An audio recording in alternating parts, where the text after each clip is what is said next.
내일 보에 들어왔으면 아포리아가 됩니다. 네.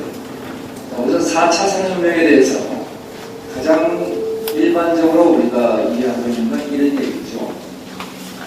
기술혁명을 이해를 합니다. 1차 혁명은 전기기관에 의한 기계혁명이었다. 그리고 2차 혁명은 전기혁명이었고 3차는 인터넷, 4차는 인공지능. 전부 다 혁명을 이끈 건 누구냐? 그놈의 기술이더라.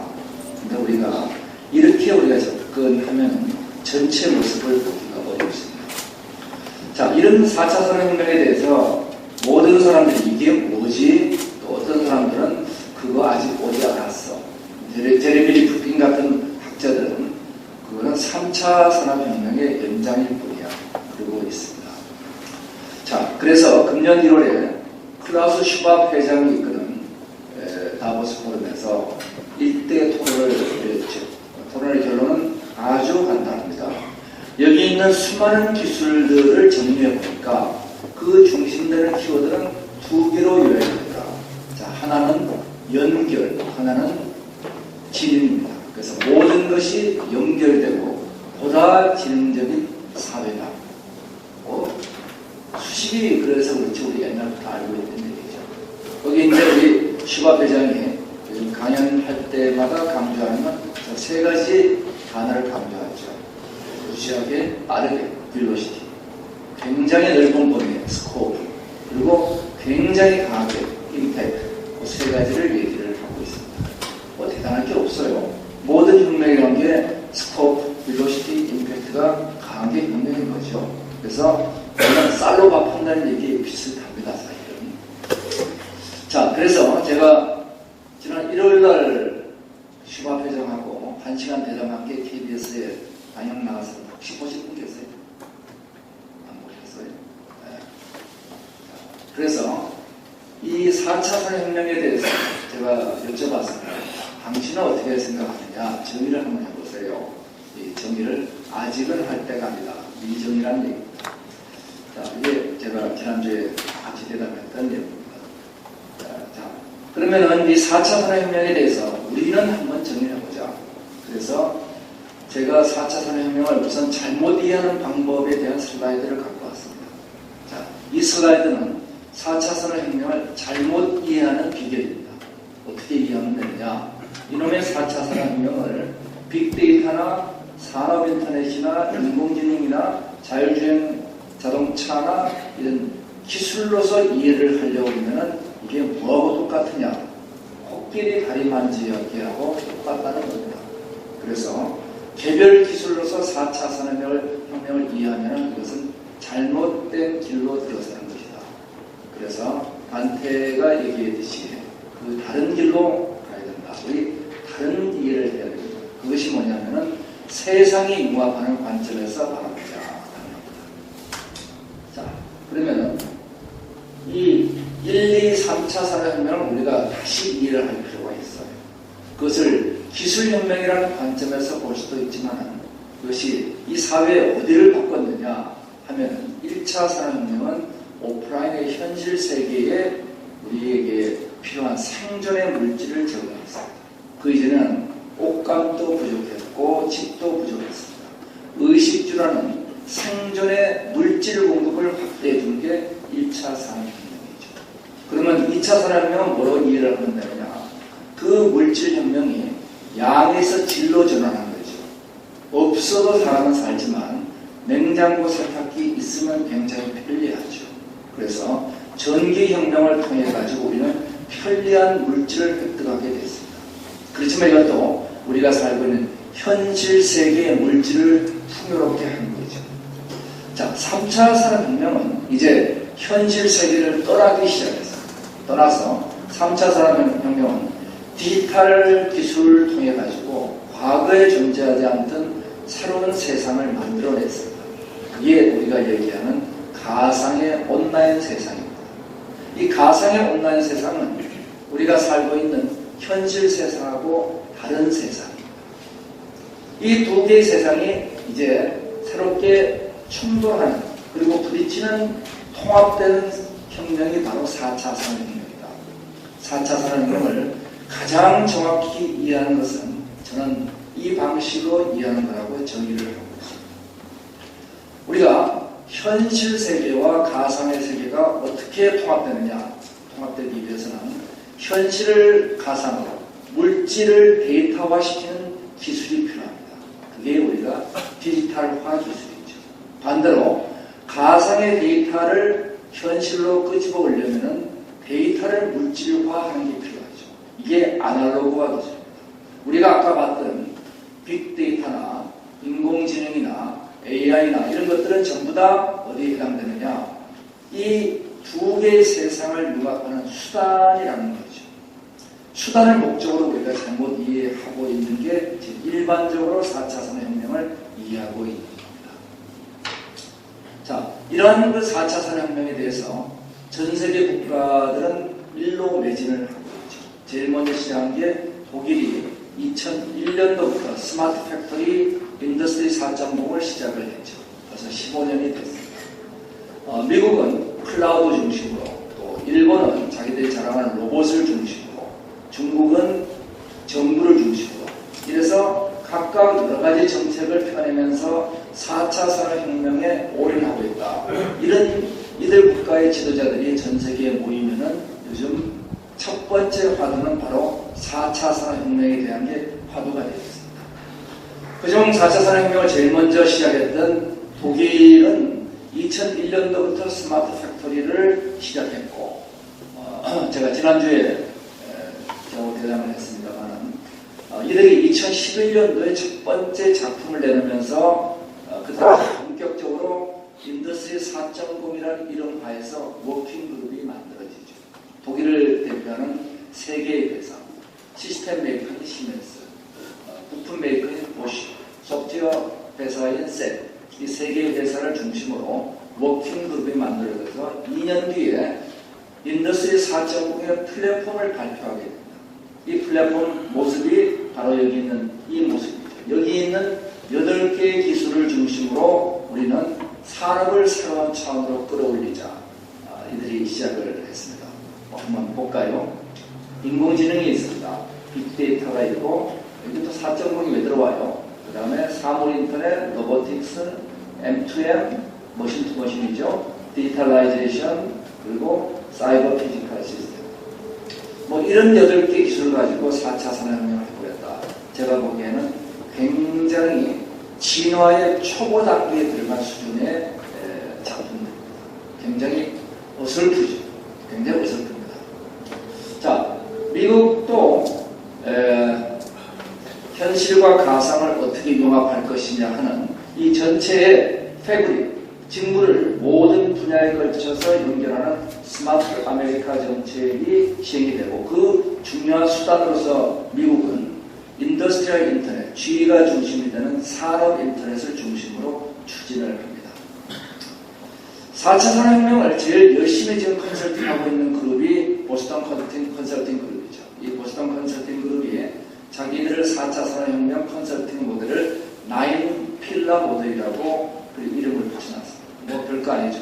9개의 기둥을 세웠다. 그럼 9개의 기둥이 뭐냐 하고 물어봤더니, 자, 로봇이 나오고, 빅데이터, 증강현실, 3D 프린터, 클라우드 컴퓨팅, 사이버 시큐리티, 사물인터넷, 시스템 인테그레이션, 시뮬레이션. 도대체 무슨 근거를 가지고 이렇게 만들었는가?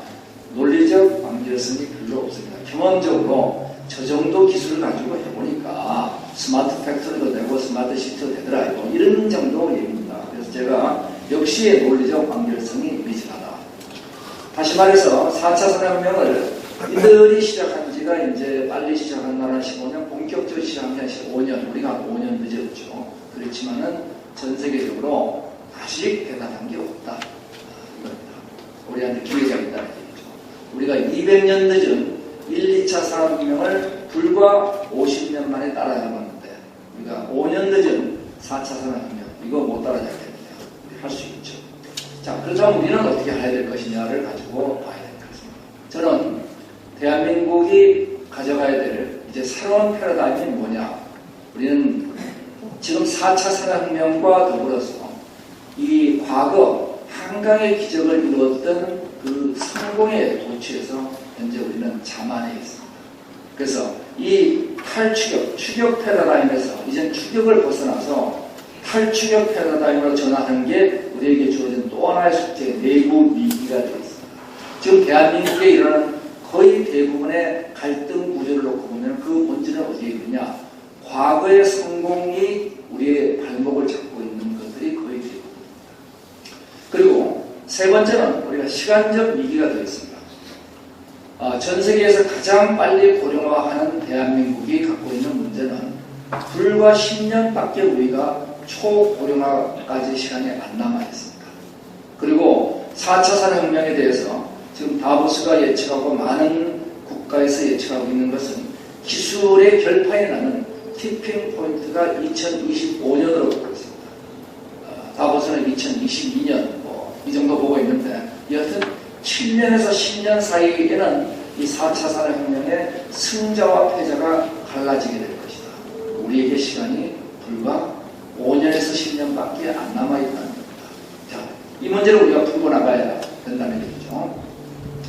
4차 산업혁명에 이어서 우리는 독일, 미국 더하기 독일, 미국이 안고 있는 문제에다가 몇 가지 문제를 더 안고 있는데 제일 중요한 것은 우리 국가의 성장 패러다임이 추격에서 선도, 즉 탈추격으로 바뀌어야 되는데 지금까지 대한민국이 어떻게 성장했느냐? 단순합니다. 자, 한번 뛰자. 어떻게 뛰느냐? 목표를 미국, 일본, 유럽은 별로 안 봤습니다. 미국, 일본이 어떻게 했는가? 그거를 보죠. 확실한 목표를 잡아요. 우리는 후발주자로서. 그래서 빠른 추격자로 열심히 뛰어서 목표를 열심히 가는데 따라오지 못하는 친구들은 나오자 하니까 응징을 했습니다. 이게 우리 대한민국의 성공 방식이었습니다. 문제는 이 방식의 한계에 도달했죠. 우리보다 잘하는 중국, 이제 인도, 베트남이 등장하고 있고 현재 이 방식의 결과는 지난 10년간 대한민국은 국가 경쟁력 순위가 매년 하락했죠. 11위에서 이제는 26위까지 하락을 했습니다. 한때 전 세계 경제 성장률의 3배에 달했던 대한민국의 경제 성장률이 전 세계 평균을 하락한 지가 오래됐습니다. 즉, 이 방식은 더 이상 통용되지 않는다. 코스트를 낮추어서 우리가 따라잡는 추격자 전략에서 이제는 남들이 안 한 새로운 가치를 만드는 밸류업으로 가야 될 수밖에 없게 됐습니다. 근데 이거는 근본적으로 다른 테라입니다. 확실한 목표를 추격하는 데서 불확실한 목표를 우리가 만들어 가야 합니다. 이렇게 불확실한 목표를 만들어 가면서 가장 중요한 것은 목표를 설정하는 능력이에요. 우리는 따라잡는 데는 익숙했지만 설정하는 데는 별로 해본 적이 없습니다. 이게 바로 목표 설정, 이것이 스티어링이죠. 스티어링, 이것이 바로 거버넌스의 부원입니다. 우리가 거버넌스의 문제를 안고 있습니다. 우리 정부의 문제들이 전부 다 거버넌스의 문제들이죠. 여기서는 실패를 응징하면 안 되는 게 불확실한 목표에 도전한 사람이 실패를 했다. 그들이 다시 도전을 하게 해야지 그들을 응징하면 아무도 도전 안 하죠. 그 결과가 대한민국 젊은이 55만 중에 30만이 구급 공무원 시험을 보고 지방직입니다. 그리고 노량진이 미어지고 있습니다. 그들이 헬조선을 외치고 있죠. 네. 자, 그러면 우리는 두 개가 어떻게 다른가 비교를 해보면 추격 전략은 비교적 단순합니다. 첫째, 동기부여 간단합니다. 우리도 잘 살아보자. 이겁니다. 돈을 벌자. 그래서 물질에 대한 욕구가 대한민국이 전 세계 최고입니다.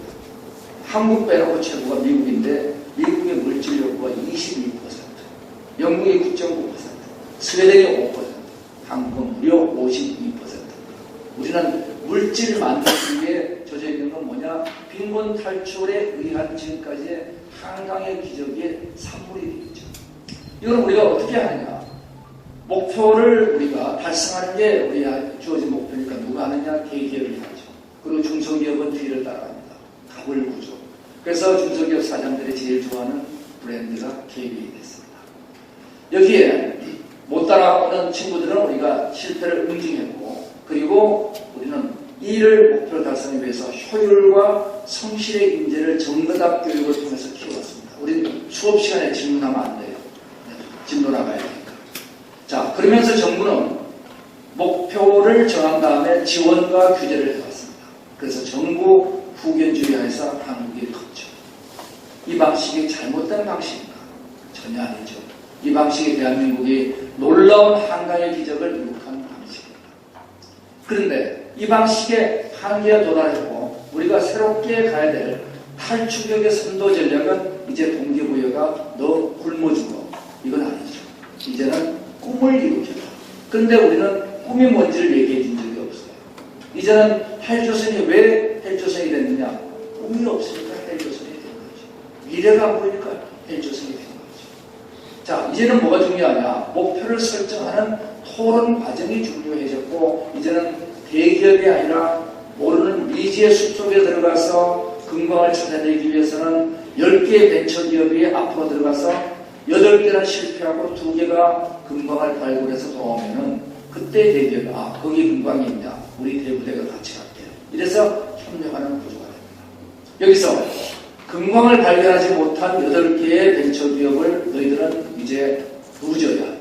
그래서 신용불량자 딱지를 딱 붙여주면은 이제 대한민국의 젊은이들은 절망할 수밖에 없는 구조가 되겠습니다. 실패를 지원하는 구조가 돼야죠.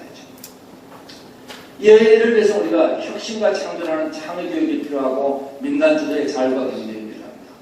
우리가 지금까지 실용학문 위주로 교육해왔던 것이 이제는 역사와 국가 정체성, 자존감이 없는 국가가 인류국가가 된 사례가 있느냐? 단 한 개의 사례도 없습니다. 우리가 헬조선의 대한민국 구조를 하에서 인류국가가 됐느냐? 절대로 불가능하죠. 이제는 우리가 국가 정체성과 자부심을 가져가는 이 문제가 사실은 문제 하나 푸는 공학이나 경영학보다 더 중요한 국가 과제가 되는 거죠. 또한 우리는 세계에서 가장 빠른 속도를 갑니다. 대한민국은 뭐든지 빨리 하죠. 프랑스가 초고령화까지 걸린 시간이 155년이 걸렸습니다. 우리는 전 세계 신기록을 세우고 있습니다. 26년이면 우리는 초고령화에 돌입하게 됩니다. 앞으로 10년 남았습니다. 자, 그러면은 우리가 이 10년 후에 초고령화가 먼저 오게 되면은 우리는 더 이상 혁신의 기회를 상실하게 됩니다. 고령화가 먼저 오면은 4차 산업혁명 완수가 불가능합니다. 국가 혁신 역량이 떨어집니다. 그런데 우리가 4차 산업혁명을 먼저 하게 되면은 고령화에 오는 충격을 완전히 흡수할 수 있습니다. 4차 산업혁명이 얘기하는 것은 이제는 기술이 일자리를 대체한다는 거고 고령화는 일자리가 줄어든다는 겁니다. 이 두 개가 여기서 궁합이 맞아지게 되면 합리적 대안이 되죠. 자, 이래서 우리가 2026년까지 가보자. 현재 대한민국은 산업의 위기에 대기업은 혁신이 안 되고 중소기업은 중국에 밀리고 벤처는 창업이 안 됩니다. 그리고 일자리는 청년 일자리가 없으니까 헬조선이 됐고 장년들은 지금 51.6세에 83%가 그 이전에 퇴직을 하고 있습니다. 쫓겨나는 거죠. 그리고 치킨집 하면 3년 만에 접고 극빈층으로 전락을 하고 있습니다. 그리고 노년 실업률은 48%란 세계 최고 수치를 보여주고 있습니다. 이게 우리 다음 국가가 25%밖에 되지 않습니다. 자, 거기다 공공조직은 완전히 실패하고 있죠. 제가 지난 10년간에 과연 대한민국이 성공적으로 정부가 주도해서 성공한 정책이 한 개라도 있는가 찾아봤습니다. 지난 10년 사이에 단 한 개도 저는 못 찾았습니다. 이제 정부 후견자는 안 되게 되겠습니다. 왜냐? 불확실한 미래에 도전하는데 그거를 정부가 3년 계획을 세워서 미리 만들고 거기에 어떤 로드맵 하에서 어떤 프로젝트를 수행할 것인가 정하고 그 다음에 예산 따가지고 그 다음에 기업을 선정하고 지원하고 모조리 실패합니다. 성공할 방법이 없는 거예요. 우리는 이제 미지의 세계에 도전해야 되는데 과거에 추격 전략 하에서 대한민국 후견주는 완전히 실패하고 있습니다. 그리고 파지티브 규제, 이것은 우리가 추격자 전략에서는 굉장히 효율적이었습니다. 너 길 가지마, 여길만 가. 그런데 이 파지티브 규제가 대한민국을 드론, 자율주행차, 핀텍, 사물 인터넷, 웨어러블 모든 4차 산업에서 중국에 뒤지게 만든 주범이 되고 있습니다. 거기다가 세종시로 이전하면서 스마트 정부를 못 만든 결과는 정부의 효율성을 극도로 떨어뜨렸습니다. 제가 세종시 공무원들한테 30% 정도 떨어졌다고 본다. 아마 그보다 더 될 겁니다. 라는 대답도 나오고 있습니다. 자, 이런 문제들을 다시 보면 제일 큰 문제는 국가 비전의 상실입니다. 우리는 과연 위대한 대한민국을 만들 그런 국가 비전을 누가 제시하고 있는가? 제시한 사람 제가 별로 본 적이 없습니다. 국가 가설하고자 하는 물질이 아니죠. 그리고 특히 민족국가를 우리가 형성하지 못하고 있습니다. 자, 과거의 민족국가는 혈연이죠. 현재 민족국가는 공유된 가치를 갖고 있는 게 민족입니다.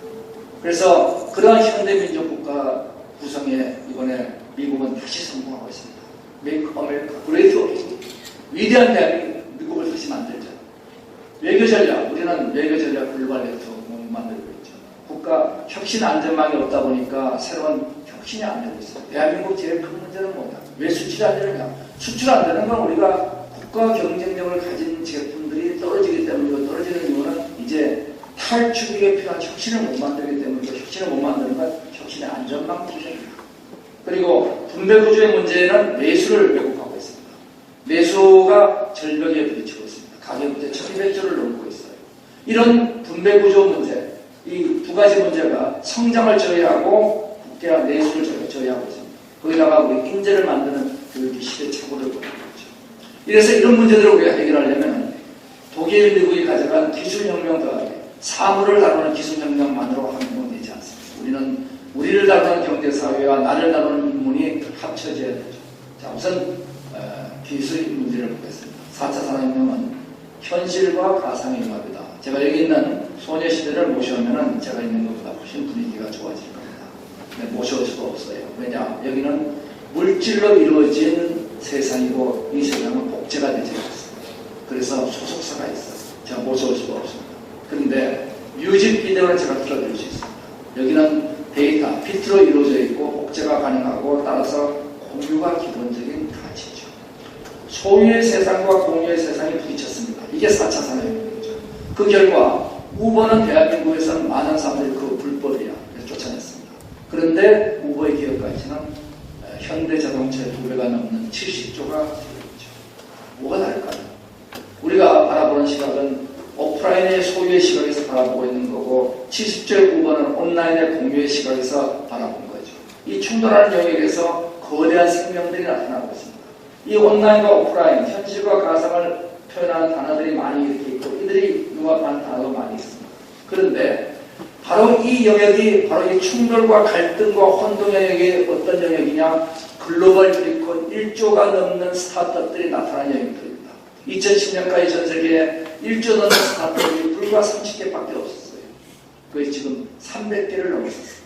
이 거대한 1조 넘는 스타트업들이 어디서 만들어지냐? 바로 이 갈등과 혼동과 충돌의 영역에서 만들어지고 있습니다. 여기가 바로 4차 산업이 만들어지는 영역이죠. 어떻게 만들어지고 있는가? 이렇게 만들어집니다.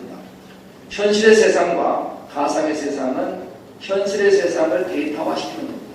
현실 세상을 어떻게 데이터화시킬까요? 시간, 공간, 인간이죠. 그래서 시간, 공간, 인간을 데이터화시키는 기술을 동원해서 우리가 있는 이 현실의 공간에 모든 인간, 물질, 시간을 데이터화시켜서 가상세계로 보냅니다. 그러면 데이터로 이루어진 평행 모델, 미치오 카코가 얘기하는 우리가 살고 있는 이 우주와 완전히 동일한 또 하나의 우주가 있다. 평행 우주가 만들어집니다. 자, 이 가상세계를 만든 3차 산업혁명이 우리한테 준 건 뭔가? 우리가 마음대로 주물를 수 있는 세상을 만들어줬습니다. 현실 세상은 우리가 마음대로 소녀시대를 주물릴 수가 없어요. 가상세계에서는 얼마든지 할 수가 있습니다. 예. 자, 그러면 우리가 이 가상세계에서 우리가 뭘 할 수 있느냐? 최적의 맞춤을 만들어 볼 수가 있죠. 최적의 예측을 할 수 있습니다. 시간을 예측하고 공간을 맞춰줍니다. 시간 예측과 공간 맞춤이 최적화 과정으로 들어갑니다. 현실 세계를 최적화하죠. 예를 들어보죠. 내비게이터를 켜고 제가 여기로 오면은 내비게이터는 저한테 알려주죠. 도착 예정 시간 6시 52분. 안 와봐도 알아요. 그리고 제일 최적의 길 올림픽도로.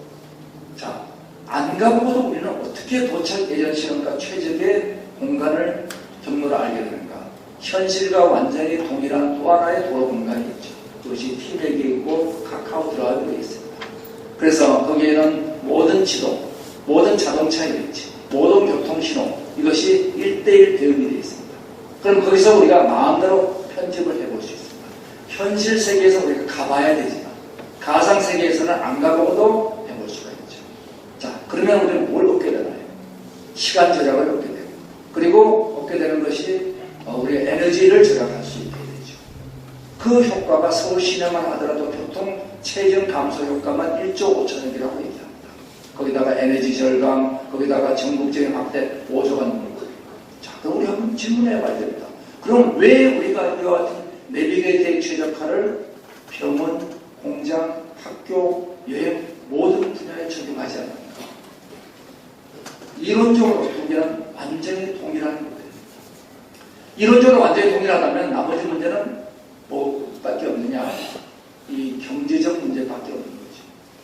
공장, 병원, 학교, 여행 모든 영역이 4차 산업혁명에서 이것이 구축됩니다. 그러면 이러한 평형 모델을 구축하는 데 들어가는 비용과 이로부터 얻어지는 가치의 균형, 이 부등식이 성립하면 되는 겁니다. 옛날에는 우리가 내비게이터를 만들어 보려면 20년 전에 어마어마한 프로젝트입니다. 디지털 지도를 내가 만들어야 됩니다. 모든 자동차의 위치를 제가 어떻게든 파악을 해야 돼요.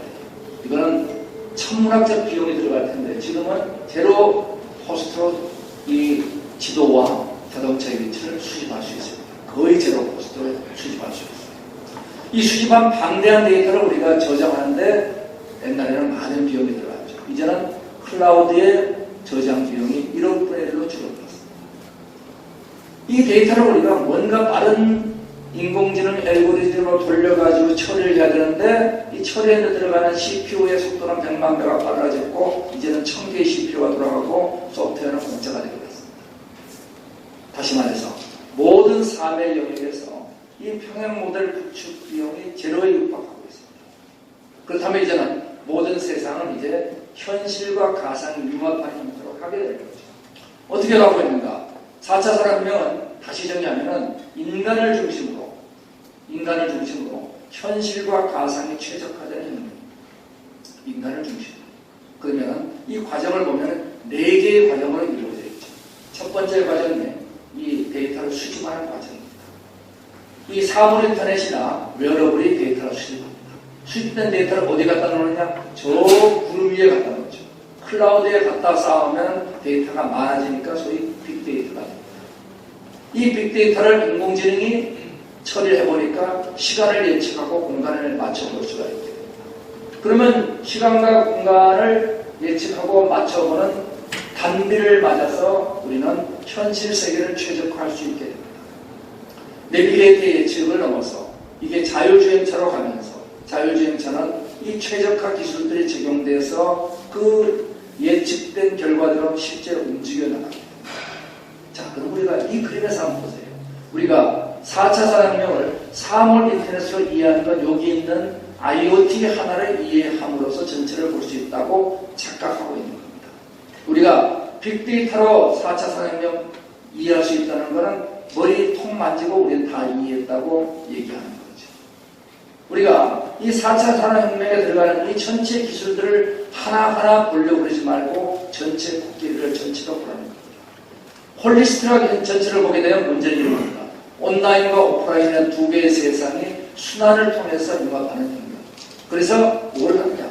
인간을 향한 최적화 기술입니다. 자, 그러면은 예서 이제 구체적으로 우리는 모든 제품이 디바이스가 서비스와 결합, 디지털화와 아날로그를 거치고 그 사이에 데이터가 있는 거죠. 이제 구체적인 예를 한번 들어보죠. 전 세계 최대 호텔 체인이에요. 에어비앤비죠. 에어비앤비의 기업가치 30조, 힐튼, 인터콘, 하이아트 다 합친 것보다 기업가치가 더 높습니다. 그런데 이들은 호텔방이 한 개도 없죠. 호텔방이 한 개도 없는 호텔 체인이 어마어마한 호텔방을 가진 호텔 체인 합친 것보다 더 높은 기업 가치를 갖고 있습니다. 이제 가치가 어디서 나오고 있는가 알 수가 있는 거죠. 전 세계 최대 렌트카 회사인 우버, 70조 가치의 우버는 렌트카가 한 대도 없습니다. 자, 이들은 뭐냐? 바로 현실과 가상을 연결하는 역할을 하고 있는 회사들이죠. 어떻게 연결되는가를 보겠습니다. 제가 세 가지 예를 들어드릴 텐데 첫 번째는 제품에 대한 예를 들어드리겠습니다. 캐터필러는 중장비라는 제품을 판매를 했습니다. 고객이 뭘 원하는가 물어봤더니 우리는 고장이 안 나서 영업 일수를 늘릴 수 있는 제품을 원한다. 그래, 우리 잘 만들어 볼게. 그래서 고장을 줄여봤어요. 그래도 고장 납니다. 그래서 그 다음은 서비스를 굉장히 개선해서 빠른 서비스를 제공해 봤습니다. 그래도 역시 1년에 2주는 고장 나요. 그러면 어떻게 할까? 그래서 마지막 방법이 중장비에서 데이터를 사물 인터넷에 수집한다. 1단계입니다. 1단계. 2단계. 클라우드에 빅데이터를 저장한다. 2단계. 3단계. 인공지능이 그걸 분석한다. 그래서 4단계. 여기서 아직은 고장 안 났지만 오른쪽 바퀴 지금 갈아라. 이것이 예측입니다. 예측과 맞춤의 서비스를 제공하게 되죠. 이제는 어떻게 되나요? 이렇게 되면 캐터필러는 제조회사인가요? 서비스 회사인가요? 서비스와 제품이 결합하게 됩니다. 그래서 서비스와 제품이 결합하는 프로덕트 서비스 시스템, 이것이 4차 산업혁명의 제조에 미치는 영향입니다. 서비스도 마찬가지입니다. 서비스를 하던 아마존은 킨들이라는 제품을 통해서 프로덕트를 겸하게 되죠. 서비스타이제이션 혹은 프로덕타이제이션을 통해서 제품과 서비스가 엔드-투-엔드로 결합하는 이 구조가 4차 산업혁명의 제조와 서비스 산업의 혁신 방향이죠. 두 번째 우리가 공장을 보도록 하겠습니다. 시멘스는 자기들이 자랑하는 암베르크 공장에다가 이 스마트 공장 프로젝트를 했죠. 현실의 공장과 가상의 공장이 1대1로 대응되어 있습니다. 이 대응되어 있는 공장에서 우리 다시 한번 분량을 줄이고 에너지를 줄이고 말도 안 된다. 근데 했습니다. 어떻게? 1단계 사물 인터넷으로 현장에 있는 공장으로부터 데이터를 수집해서 그것을 클라우드에 보내서 빅데이터를 만들고 이것을 인공지능이 분석했더니 어떻게 되느냐? 분량들이 30분의 1로 줄고 에너지가 30% 줄더라. 이게 다른 공장이 아닙니다. 전 세계 최고 수준의 퀄리티 컨트롤과 관리 효율을 가지고 있던 시멘스의 공장이에요. 이 시멘스의 공장에서 어마어마한 실적이 나타나게 됩니다. 바로 이것이 인더스트리 4.0 프로젝트로 시작해서 전 세계를 강타하고 있는 원인이 되고 있죠. 그런데 이것이 여기만 되느냐? 유통도 마찬가지입니다. 아마존이 생각을 했어요. 우리 고객들은 뭘 원하지? 우리 고객들은 빠른 배송을 원하죠. 그럼 빠른 배송을 위해서 이 키봇이라는 로봇 물류 시스템을 만들었습니다. 어마어마한 물류 시스템을 만들었죠. 그래서 시간을 줄였습니다. 그런데 그것도 안 돼요. 배송을 굉장히 빠르게 할 수 있는 배송 시스템만 그것도 안 돼요. 오케이. 그러면 이제 예측 배송을 해보자. 모든 고객의 구매 데이터를 가지고 구매 패턴을 분석하고 예상 물품을 해봤더니 어떻게 되느냐? 당신이 발주하기 전에 우리는 미리 발송했습니다 하는 예측 발송을 실제로 아마존이 하고 있죠. 이 1년의 일로부터 우리가 알 수 있는 건 뭐냐면 모든 우리 삶의 영역에서 우리는 공간을 맞춰주고 시간을 예측할 수 있다는 겁니다. 이게 최적화한 것을 우리가 플레이, 비틀러, 우리 삶의 모든 영역에 걸쳐서 이제는 확장되고 있다는 거죠. 우리가 알고 있는 모토는 커머스, 물건을 사고파는 거였습니다. 이건 0차원의 오토 서비스입니다. 이제는 우리 삶의 모든 영역이 이렇게 되죠. 그래서 시간의 경제의 이제 핵심 자원으로 구상을 합니다. 자, 그러면 이런 4차 산업혁명을 우리가 성공적으로 완수하려면 어떻게 해야 될 것인가? 우리 대한민국이 1차 산업혁명을 어떻게 따라잡을까? 제일 1단계 우리 프로젝트가 차가 다니지 않는 서울 경부 간의 고속도로를 뚫었습니다. 산업의 대동맥을 먼저 뚫었죠. 차 안 다녔습니다. 월드뱅크 반대했죠. 우리 많은 정치 지도자들이 반대했습니다. 거기에 우리는 고속도로를 뚫었습니다. 그 대동맥을 바탕으로 우리 대한민국의 산업이 일어나고 우리가 한강의 기적을 일으켰습니다. 바로 이와 같이 경부 고속도로에 해당되는 고속도로가 바로 무엇이냐? 바로 이 길을 뚫어주는 겁니다. 데이터가 수집되고 이것이 저장되고 분석되고 융합되는 이 일련의 흐름이 원활하게 흘러가야 됩니다. 데이터의 고속도로. 이 데이터의 고속도로가 대한민국이 어떻게 되느냐? 우리는 흔히들 우리는 IT 선진국이야. 우리는 어디 가도 인터넷이 잘 터져. 맞습니다. 그런데 우리가 만든 그 IT 고속도로에는 뭐가 있느냐? 곳곳에 있는 것이 바리케이트가 쳐져 있고 톨게이트가 있습니다. 이 톨게이트에서 과거 방식으로 돈을 일일이 건너라고 차량이 지체되고 있습니다. 규제들이죠. 우리는 데이터 수집 어마어마한 규제. 아시아 최고의 규제. 우리가 중국보다 더 지독한 규제를 하고 있습니다. 전 세계 최악의 규제를 합니다. 클라우드에 데이터를 못 올립니다. 우리 금융 데이터 여기 뭐 대신 거지만 지금까지 사실상 못 올렸습니다. 그런데 미 국방성도 자기 국방 데이터를 클라우드에 올립니다. 은행 근무가 안전합니까? 우리 집에 있는 근무가 안전합니까? 당연히 은행 근무가 안전하죠. 그런데 우리는 클라우드에 못 올립니다. 공무원들은 클라우드 서비스를 이용을 못해요. 그래서 우리 클라우드 트래픽이 OECD 최저입니다. 우리 3%예요, 3%. 미국이 60%입니다. 전 세계 평균이 다 20% 넘어가요. 대한민국은 뭐냐? 고속도로는 빵빵 뚫어놨습니다. 차가 안 나가요. 이 데이터가 안 나갑니다. 이게 대한민국의 IT 선진국이냐? IT 후진국입니다, 이제. 클라우드로 넘어가는 우리가 4차 산업혁명의 고속도로를 완전히 갈아막고 있는 게 대한민국의 규제 시스템입니다. 제가 한 가지 예만 들어드리면, 구글이 자랑하는 자율주행차. 제가 현대자동차의 CTO 분한테 여쭤봤습니다. 우리 이거 만드는 거 힘들어요? 아유, 대한민국이 기술로 따라가서 마음먹고 못 따라잡는 게 있습니까? 당연히 할 수 있죠. 이건 뭐, 당연히 대한민국 기술을 할 수 있습니다. 문제는 뭐냐? 여기 있는 1단계 데이터 수집, 2단계 저장 분석, 3단계 가치 창출, 4단계 최저가. 여기에 따르는 규제들을 해소할 길이 너무나 막막합니다. 저거 현 상태에서 현재 여의도 국회에서 이번 국회 안에서 통과시킬 가능성은 현재로서는 제로입니다. 그러면 나서는 거죠. 이게 자율주행차가 이런가요? 금융 더 심합니다. 헬스케어 더 심해요. 이 문제를 안고 우리가 앞으로 한 발자국도 움직일 수가 없습니다. 규제 문제가 해결되면 기술을 볼 수 있습니다. 대한민국을 가로막고 있는 건 뭐냐? 우리가 왜 중국에 4차 산업에 뒤지고 있는가? 우리 대한민국의 기술 순위는 20일 겁니다. 기술은 20일 겁니다. 제도가 죄송하지만 82입니다. 제도가 80입니다. 그 중에 규제는 90입니다. 대한민국 산업의 발목을 잡고 있는 건 정부의 제도와 규제입니다. 그리고 정부 제도의 경직성은 133이에요. 대한민국이 누가 발목 잡고 있는 건 너무나 명확합니다. 이제는 다른 길을 가야 돼요. 앞으로 다른 길을 가야 됩니다. 지금 가는 길은 안 되는 거죠. 우리가 이 문제를 해결하려면 기술 문제를 해결해야 됩니다. 기술 문제는 이렇죠. 지금 여기 있는 6개 기술은 현실을 가상으로 집어넣는 데이터화 기술입니다. 디지털화 기술이라고 그러죠. 시간을 가상화시키는 데이터로 만드는 클라우드와 빅데이터, 공간을 만드는 사물 인터넷과 GPS, 인간을 데이터화시키는 SNS와 웹. 이 6개가 있으면 대부분의 현실에 일어나는 일들을 가상 공간에 집어넣어서 인공지능 앞에 딱 상태를 줄 수 있습니다. 그러면 인공지능이 그거를 실컷 먹고 나서 소화를 해가지고 뱉어내죠.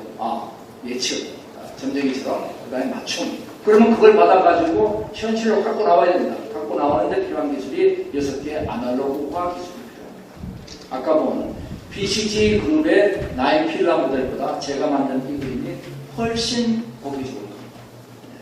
그러니까 저는 전 세계적으로도 아직 이 4차 산업혁명에 제가 대부분 분들을 만나봤는데 이 제대로 정리되어 있는 그림은 없습니다. 우리가 충분히 접근할 수 있죠. 기술적으로는 문제는 규제가 문제입니다. 자, 이 기술들을 다시 정리해보면 6대 디지털화 기술과 6대 아날로그화 기술들이 있고 이것을 연결하는 링커가 인공지능이 하고 있는 겁니다. 이 13가지 기술인데 13가지 기술이 4차 산업혁명의 본질이냐? 저는 수단입니다. 절대로 우리가 잊지 말아야 될 게 저 13가지 기술은 수단입니다. 현실과 가상이 융합한다는 게 본질이고 저 13가지가 그걸 융합하는 데 필요한 수단들이죠. 근데 저를 이 시간에 제가 설명은 도저히 못 드립니다. 제가 카이스트의 대학원 3학점 하나키 코스입니다. 바로 요 한 페이지 설명하는 게. 그래서 그냥 넘어가겠습니다. 자, 인간과 인공지능이 협업을 하게 됐습니다. 협업을 하는데 여기서 우리가 인공지능을 어떻게 생각하느냐? 우리가 인공지능을 어떻게 갖고 와서 만들고 개발하고 그거 아닙니다. 서비스.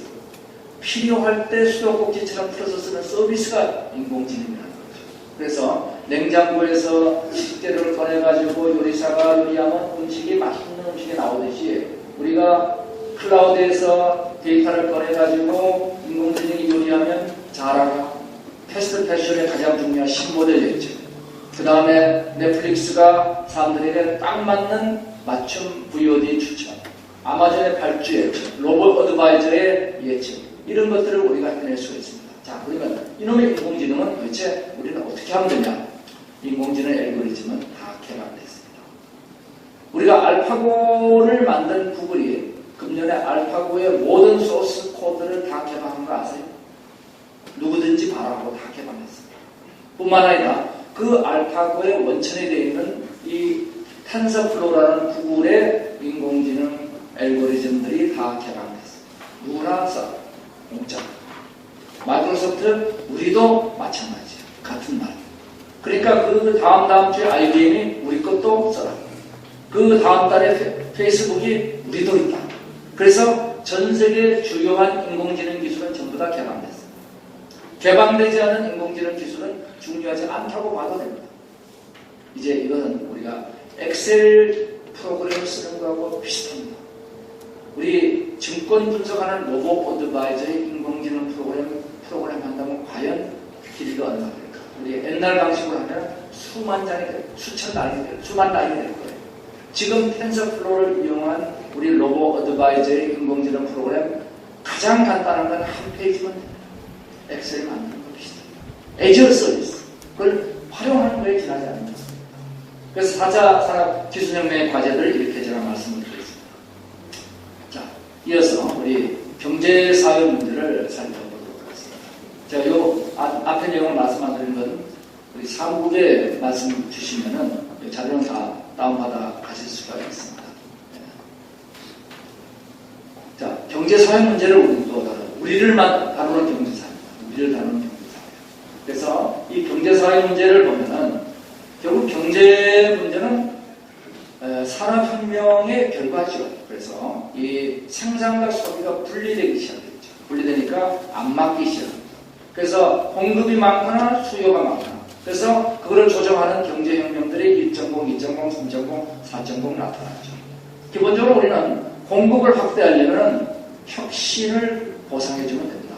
새로운 기술 혁신을 한 친구들을 돈 왕창 벌게 해주면 누구든지 열받아서 열심히 하겠죠. 왜 공무원 시험 보러 가겠어요? 그런데 우리가 수요를 확대하려면 쓸 수 있는 돈을 잘 만들어주면 됩니다. 간단하죠. 결과가 이렇습니다. 모든 혁신을 지원하는 자본주의의 결과는 반드시 양극화다. 혁신을 왕창 돈 벌려주면 다수가 혁신하지 않죠. 늘 혁신은 소수합니다.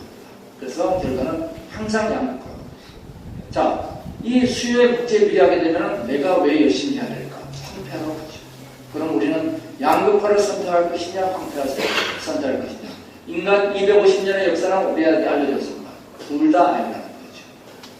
이 둘 다 아니라는 결론이 이미 명확하게 났음에도 불구하고 우리 여의도는 맨날 어떻게 하고 있느냐. 혁신을 하겠다는 법안들은 복지에 유배된다고 철폐시킵니다. 폐기시킵니다. 복지를 하는 법안들은 혁신을 배치한다고 폐기시킵니다. 그래서 통과되는 법이 그래서 없습니다. 예. 왜냐? 이 단일고리 사고에 다 젖어있기 때문이죠. 이제는 이것이 이중고리 사고로 넘어가야 됩니다. 1차 분배, 소위 우리가 시장소득은 생산에 비례하고 2차 분배, 가처분소득은 수요에 비례하는 구조를 만들 수가 있습니다. 그리고 1차 분배와 2차 분배를 우리가 조정하는 방법을 개발하는 거죠. 이것이 전통적으로 알려진 건 조세인데 조세를 포함해서 더 많은 방법들이 여기 만들어집니다.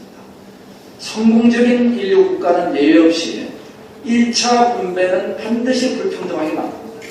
1차 분배를 평등하게 만든 국가는 절대로 성공적인 인류 국가가 될 수가 없습니다.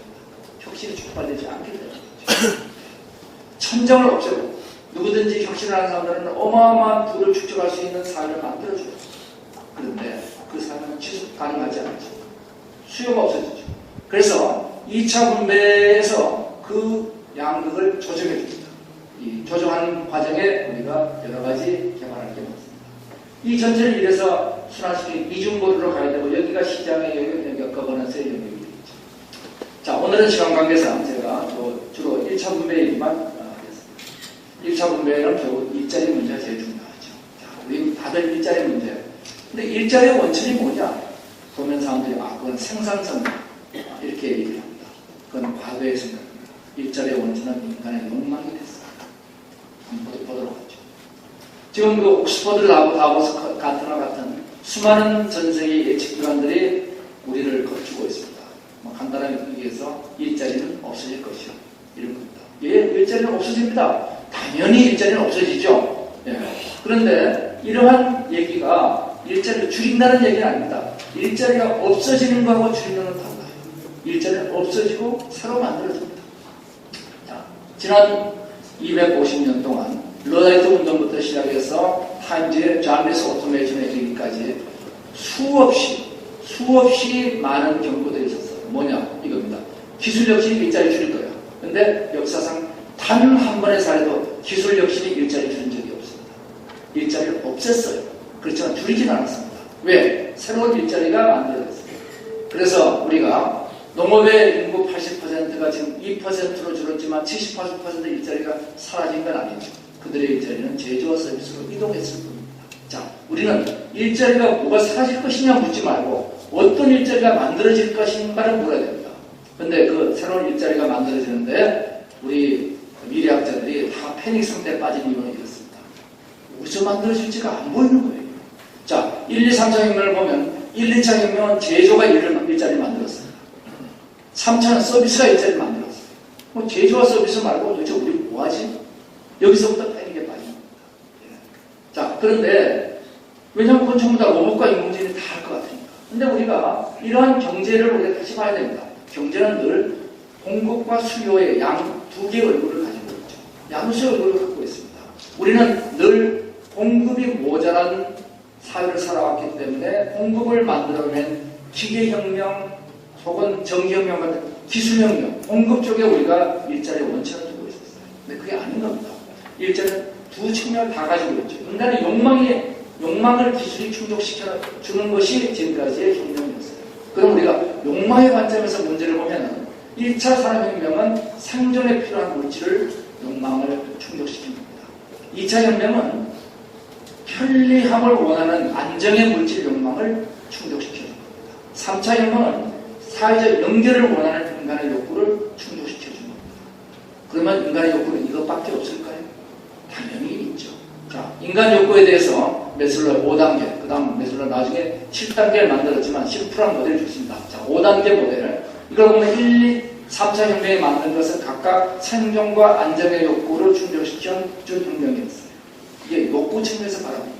그러면 이것을 이제 우리가 4차 산업혁명 욕구 측면에서 보면 이것은 자기 표현이라는 겁니다. 자기 표현. 명예, 자기 표현입니다. 그래서 4차 산업혁명의 일자리는 뭐가 만들어낼 것이냐? 개인의 자기 표현 욕망이 주도할 것이다. 이 자기 표현 욕망이 주도하고 일부는 자아실현 욕망 5단계까지 올라갈 것이다. 그렇지만 5단계가 주류가 되는 그런 사회는 이제는 물질과 서비스를 떠나간 거기 때문에 그것은 우리가 새로운 산업혁명으로 봐야 됩니다. 제가 5차 산업혁명은 자아실현 욕망이 주가 되는 사회는 5차 산업혁명으로 들어가는 것이다. 이건 영혼의 혁명입니다. 자, 일자리를 다시 우리가 문제를 놓고 보면 생산성 증가 일자리로 우리는 데이터 애널리스트, 인공지능, 로봇 이런 일자리가 유망할 것이다. 예, 유망합니다. 근데 문제는 저 일자리가 하나 만들어지면 다른 일자리, 기존 일자리 10개는 사라져요. 적어도 10개는 사라져요. 이렇게도 안 사라진다면 저 일자리 만들 이유가 없는 거예요. 역으로 얘기해서 저렇게 생산성을 올려주는 4차 산업혁명의 기술 일자리는 아무리 많아도 일자리 10%를 넘을 수 없다는 겁니다. 아무리 많아도. 그러면은 메이저한 일자리는 여기가 아닙니다. 수요 증가 일자리. 이 수요 증가 일자리의 핵심은 뭐냐? 인간의 자기 표현 욕망. 이 자기 표현 욕망 어디서 만들어지느냐? 이제는 개인화된 정체성들이에요. 내 옷을 입는데 나를 최대한 잘 코디해 줄 사람이 개인 코디가 있었으면 좋겠다. 모든 여성의 로망입니다.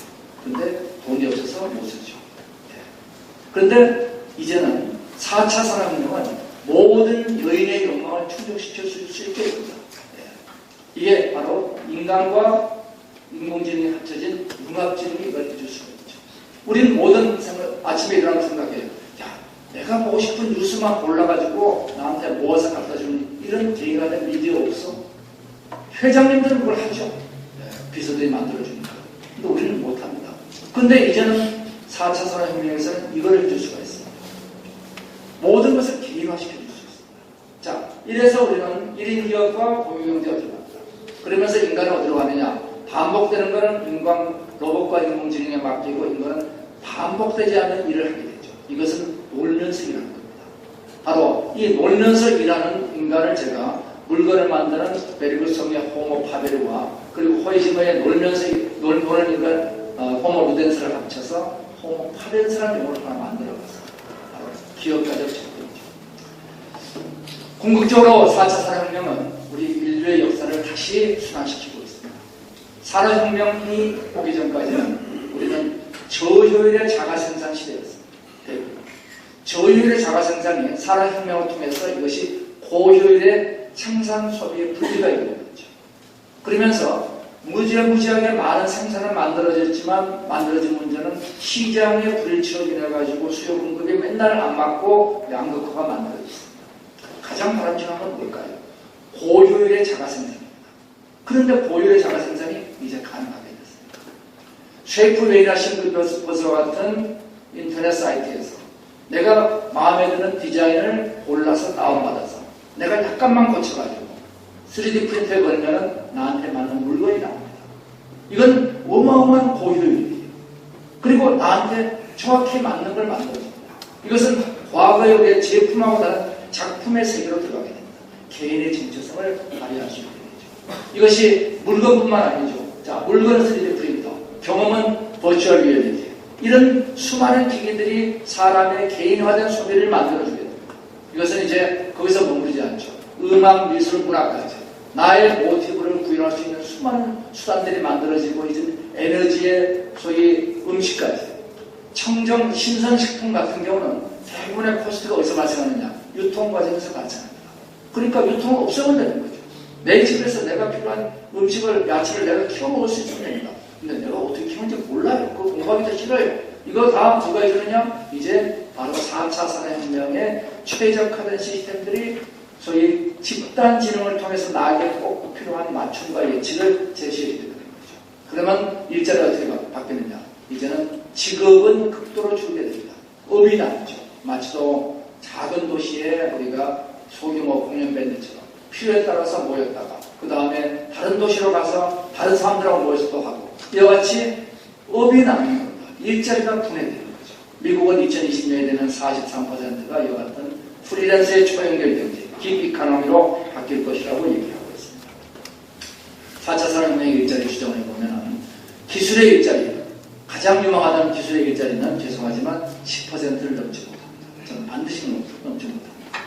그러면 이것을 이용해서 우리가 소위 서비스하는 일자리를 2배 정도 만들어지겠죠. 그리고 틈새를 메워주는 다양한 개인 기업들이 나타납니다. 그리고 이것을 이제는 내가 만들어 직접 쓰는 Do It Yourself가 등장하고 이 전체의 소위 질서를 유지하는 거버넌스의 직업, 소위 말하는 우리 공무원 직업인데 이 거버넌스라고 제가 표현한 것은 이제는 통치의 거버먼트에서 협치의 거버넌스로 우리가 가야 된다. 이래서 놀이와 문화예요. 이것이 최대 산업이 됩니다. 자, 그러면 마지막 주제는 이제 우리가 그런데 놀이와 문화를 우리가 인간의 욕망 문제를 해결하려면 돈이 있어야 될 것 같아요. 돈이 없는데 뭐 어떻게 돼? 자, 이 문제가 이제 그 다음 문제입니다. 우리 사회에, 우리 가정을 해보면 4차 산업혁명을 통해가지고 사회 부가 지금 예측은 5배쯤 증가될 거로 봅니다. 아니, 2배가 증가됐다. 그럼 사회 전체의 부가 2배가 증가됐다면 분배만 잘 이루어지면 그건 좋은 사회예요. 분배가 안 이루어지면 무지하게 배가 아픈 사회입니다. 자, 그러면 결국 분배는 누가 하느냐? 그것이 바로 거버넌스의 문제다. 이 거버넌스를 잘 만들어야죠. 의사결정을 하기 위해서 우리는 모두가 우리가 모여서 결정하자 직접 민주주의를 해봤더니 배가 산으로 갑니다. 결정이 안 돼요. 결정할 때 시간이 무지 걸립니다. 한 사람한테 맡겼더니 또 이건 이상한 데로 가요. 그러니까 사람들이 못 따라간다. 광화문에 나가야죠. 이래서 우리는 적절한 선에서 수능을 했는데 생각해보세요. 만약에 의사결정 비용이 제로에 육박한다면 지금 같은 정치 체제를 가져갈 필요가 있을 것인가? 없다는 겁니다. 그래서 이것이 과거에는 직접민주제가 어마어마한 비용이 든다고 생각했어요. 국민투표 어마어마한 비용이 든다고 생각했습니다. 국민 모두가 직접민주주의 비밀 직접 투표가 가능한 스마트폰 앱을 가지고 필요한 주제에 따라서 실시간으로 투표하면 얼정 쿠폰을 받는 구조화에서는 거의 대부분 참여합니다. 돈도 안 들고 시간도 안 들고 아무것도 안 들어요. 그리고 국민 전체의 뜻이 포함된다. 맨날 결정할 수 없죠. 근데 잘못된 결정을 하거나 결정해야 될 것을 국회에서 통과 안 시키고 있는 건 나설 수 있습니다. 이게 바로 스위스의 직접민주주의입니다. 스위스가 직접민주주의를 만든 게 아니라 직접민주주의가 스위스를 만들었습니다. 그 결과 어떠냐? 스위스는 지금 전 세계에서 가장 적은 행정비용을 쓰고 최적의 효율을 갖고 있는 구조를 만들고 있습니다. 스위스의 작은 나라의 직접민주주의가 이제는 어떻게 되느냐? 큰 나라도 가능이 됐죠. 이미 금년도 미국 투표에서 유타주에서 예비선거에서 한 바가 있습니다. 4차 산업혁명의 경쟁력 공개죠. 마지막으로 인간의 변화입니다. 우리 인간의 변화를 제가 옛날에 호모 모빌리에서 책을 10년 전에 썼는데 안 팔려서 영어로 썼더니 더 안 팔려서 제가 말로 설명드리면 스마트 디바이스가 인간이 결합해서 슈퍼맨이 되고 그 다음에 소셜 네트워크와 결합해서 집단화된다 이런 겁니다. 이런 인류가 된다는 겁니다. 쉽게 얘기해서. 자, 이것이 인간의 소멸이냐 인간의 확장이냐. 이것은 우리가 부품이 되느냐 아니면 우리가 세포가 되느냐. 세포는 우리 전체 정보를 갖고 있어요. 확장입니다. 부품은 전체 정보가 없습니다. 자, 이렇게 되면 뭐 달라지느냐? 인간이 이렇게 호모 모빌리에서 지나게 되면 다시 스몰 월드가 만들어집니다. 우리가 옛날에 시골 동네에 살 때는 경제가치와 사회적 가치, 옆집에서 뭐하고 서로 도와주고 살았습니다. 경제가치와 사회가치가 순환했어요. 그런데 이 도시화가 이루어지면서 인간의 소외 현상이 발생했죠. 인간은 커지지 않고 도시만 커졌습니다. 그런데 다시 이제는 어떻게 되느냐? 다시 사람이 처음에 커지면 스몰월드로 돌아가기 시작합니다. 이 스몰월드 돌아가는 현상들이 나타나죠. 이것이 아까 제가 1차 분배와 2차 분배를 연결해주는 갭을 메울 수 있는 스몰 가버넌스로 간다는 얘기가 됩니다. 자, 더 나은 세상을 위해서 우리는 마지막 철학이 하나 필요하죠. 모든 산업혁명은 단순한 기술의 혁명이 되어서는 안 됩니다. 모든 산업혁명은 그 시대의 정신을 발휘하는 철학이 있어야 되죠. 그래서 이 철학은 대한민국이 제공하자는 겁니다. 지금 우리 4차 산업혁명은 다시 산업사회 이전으로 돌아가면서 기본적인 가장 중요한 한계에 단을 얘기한다면 대립에서 순환으로 간다는 겁니다. 이 대립에서 순환으로 가는 그림을 가장 잘 표현하고 있는 게 우리의 태극기죠. 음과 양의 대립이 순환 과정을 통해서 태극으로 만들어지는데 이 상극의 기운이 순환으로 상생으로 바뀌는 이 과정이 생명의 탄생 과정입니다. 모든 기업 활동이 그러하고 모든 생명이 태어날 때의 모습을 보면 태극의 모습입니다. 이 순환의 철학을 우리가 뒷받침할 수 있는 게 대한민국밖에 없을 것입니다.